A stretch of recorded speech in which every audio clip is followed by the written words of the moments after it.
ನಮಸ್ತೆ ಮಕ್ಕಳ, welcome back to my channel.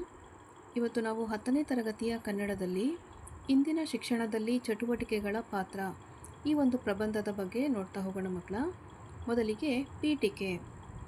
ವಿದ್ಯಾರ್ಥಿಗಳು ನಿರಂತರವಾಗಿ ಮತ್ತು ಸಮಗ್ರವಾಗಿ ಸದಾ ಕಾರ್ಯಪ್ರವೃತ್ತರಾಗಿರಲು ಚಟುವಟಿಕೆ ಪ್ರಮುಖ ಪಾತ್ರ ವಹಿಸುತ್ತದೆ.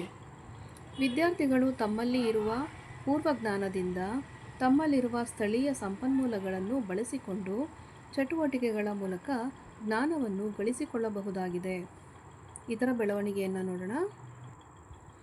ಪಠ್ಯಕ್ಕೆ ಸಂಬಂಧಿಸಿದ ಅಥವಾ ಪಠ್ಯಕ್ಕೆ ಪೂರಕವಾದ ವಿಷಯಗಳನ್ನು ಆಧರಿಸಿ ವಿದ್ಯಾರ್ಥಿಗಳಿಗೆ ಚಟುವಟಿಕೆಗಳನ್ನು ನೀಡಬಹುದು.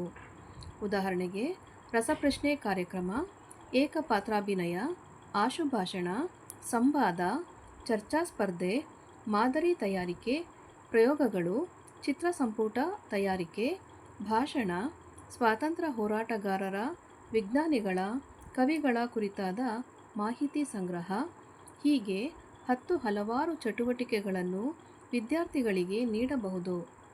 ಇದರಿಂದ ಪಠ್ಯದ ಜೊತೆಗೆ ಇತರ ವಿಷಯಗಳ ಬಗ್ಗೆ ಜ್ಞಾನ ಸಂಗ್ರಹ ಆಗುವುದಲ್ಲದೆ ಆ ವಿಷಯದ ಕುರಿತು ಕುತೂಹಲ ಮೂಡಲು ಸಾಧ್ಯವಾಗುತ್ತದೆ. ಚರ್ಚಾ ಸ್ಪರ್ಧೆ, ಭಾಷಣದಂಥ ಚಟುವಟಿಕೆಗಳು ವಿದ್ಯಾರ್ಥಿಗಳಲ್ಲಿ ಮಾತನಾಡುವ ಕೌಶಲ್ಯವನ್ನು ಬೆಳೆಸುತ್ತದೆ. ಇನ್ನೂ ಕೆಲವು ಚಟುವಟಿಕೆಗಳನ್ನು ಗುಂಪಿನಲ್ಲಿ ನೀಡುವುದರಿಂದ ಸಹಕಾರ, ನಾಯಕತ್ವ, ಹೊಂದಾಣಿಕೆ ಮುಂತಾದ ಗುಣಗಳನ್ನು ಬೆಳೆಸುತ್ತದೆ. ವಿದ್ಯಾರ್ಥಿಗಳು ತಾವೇ ಸ್ವತಃ ಪ್ರಯೋಗ ಮಾಡುವ ಮೂಲಕ ವಿಜ್ಞಾನದ ಸತ್ಯವನ್ನು ಅರಿತುಕೊಳ್ಳುತ್ತಾರೆ.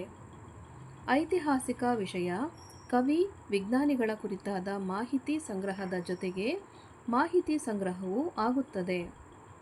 ಅಲ್ಲದೆ ಪಠ್ಯ ವಿಷಯಗಳನ್ನೇ ಚಟುವಟಿಕೆಯಾಗಿ ನೀಡುವುದರಿಂದ ಪರೀಕ್ಷೆಯಲ್ಲಿ ಉತ್ತಮ ಫಲಿತಾಂಶ ದೊರೆಯಲು ಸಹಾಯವಾಗುತ್ತದೆ.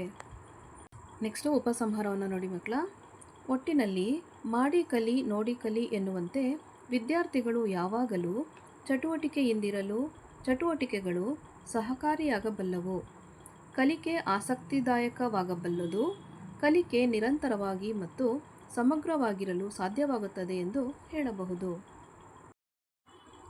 ಮಕ್ಕಳ, ಇಲ್ಲಿಗೆ 10ನೇ ತರಗತಿಯ ಕನ್ನಡದಲ್ಲಿ ಇಂದಿನ ಶಿಕ್ಷಣದಲ್ಲಿ ಚಟುವಟಿಕೆಗಳ ಪಾತ್ರ ಈ ಒಂದು ಪ್ರಬಂಧವು ಮುಕ್ತಾಯಗೊಂಡಿದೆ ಮಕ್ಕಳ.